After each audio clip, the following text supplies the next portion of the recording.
Mayong buntag sa tanan, mayong adlaw. Natay mga bagong nadagdag karon sa tuang koleksyon guys.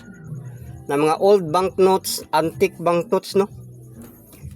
Na mga panahon sa mga gera. So kani guys, 1942. Wala pa natawa akong mama ni guys no. Luma na guys siya guys. So pag sabihing luma gani guys, 1930s pa ubos guys. Mga 1800. So kani siya guys oh.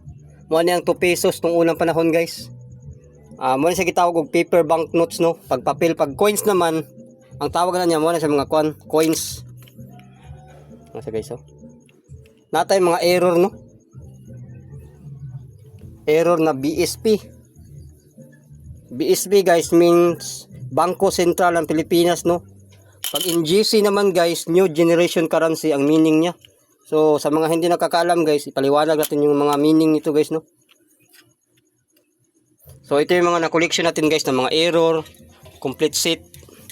So sa mga hindi nagtatanong guys kung saan natin ito kinuha, ang may-ari talaga nito guys ay isang matanda no, na nasa mga 80 years old na pataas.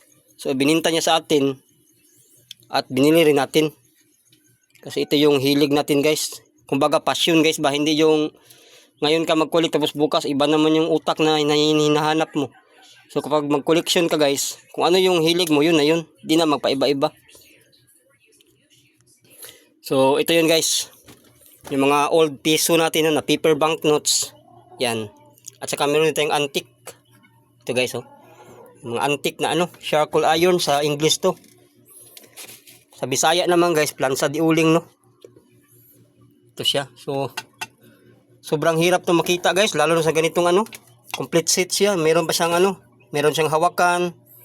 Kasi iba nung pag makakita ka nito, wala nang hawakan guys, sira-sira na siya talaga. Ito guys, medyo maganda pa yung kanyang kondisyon.